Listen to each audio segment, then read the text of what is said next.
This story will cover from then to now and next, all about change, how to turn losers into winners.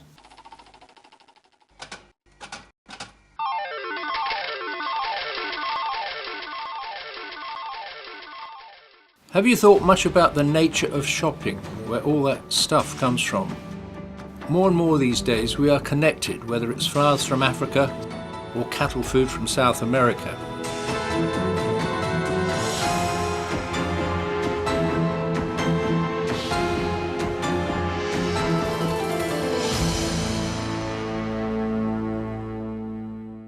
Take the humble hamburger, for example, an international favourite, often with mustard and ketchup, another link in the food chain.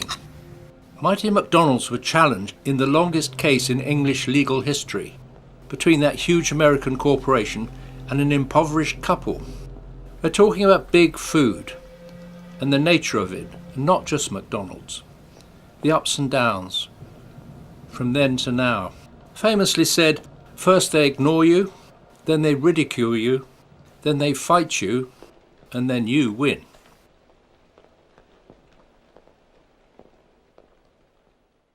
Here's the problem.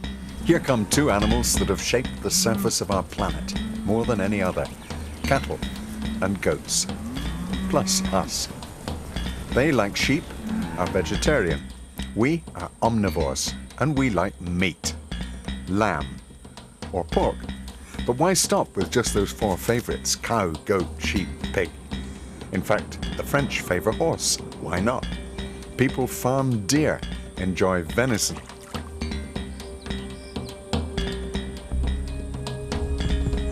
And then there's bison, low in cholesterol, sort of wild cow. Red Indians liked them.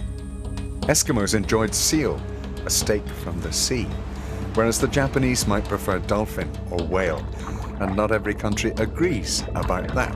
A kangaroo on the barbie in Australia, or a tasty bit of bush meat in West Africa, in this case monkey, chimp, even gorilla with pangolin on the side.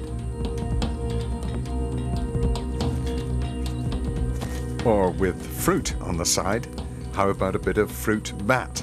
It takes all tastes. All these mammals are deemed edible around the world. Bear paws may be a popular delicacy in the Far East. Here in Sweden, they're favored by the bear to eat its steak. Like us, they're omnivores. They like meat when they can get it. And cattle are the favorite worldwide. And they, with us, have changed the face of the planet.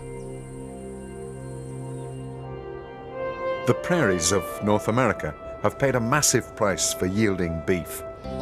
Not only the bison were destroyed by the settlers, but also millions of acres of natural grassland, and their occupants were effectively slaughtered, like the badger and the swift fox, a symbol of the wild. Now, most of us see cattle, man's bison, as the symbol of the wild prairie, reinforced by cigarette advertisements and a whole culture of Western movies. More cowboys, fewer Indians.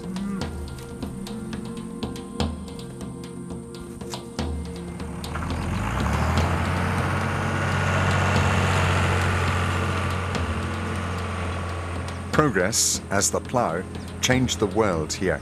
Out went the diversity of prairie dogs, and deer, and many other species of animals and plants. In came monocultures of crops, especially grown to feed the increasing herds of cattle. And that was pretty much the end of a diverse landscape. Next to go, heading south from North America, was Central America. Tropical, so even more biodiverse, with brilliant creatures like scarlet macaws, symbolic of the jungle.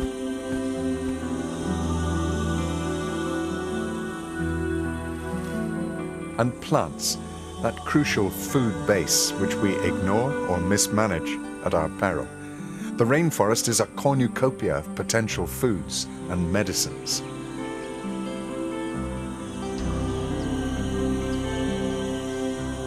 They're pollinated by a myriad of insects, from social bees to individual butterflies. From dazzling hummingbirds, like the snowcap, needing water for a bath, Plants clothe the hillsides, preventing erosion.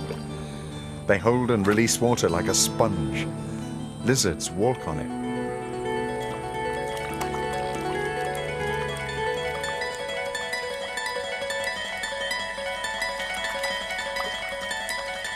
It's a miraculous community in its beauty and variety. But when this species suddenly enters this world, tested and honed for millions of years, the effect is devastating. Innocent, placid, cows graze contentedly in a pretty tropical scene in Costa Rica, Central America. They're originally from another continent, and the grass from Africa. And it's the same now in Brazil. Here in South America, cattle are completing their domination of the 3 American continents.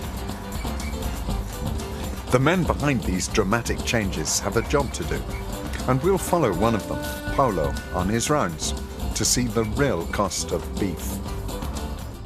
McDonald's legal team for that famous court case cost £10 million. Their annual advertising budget, $2 billion. That's big stuff, big business.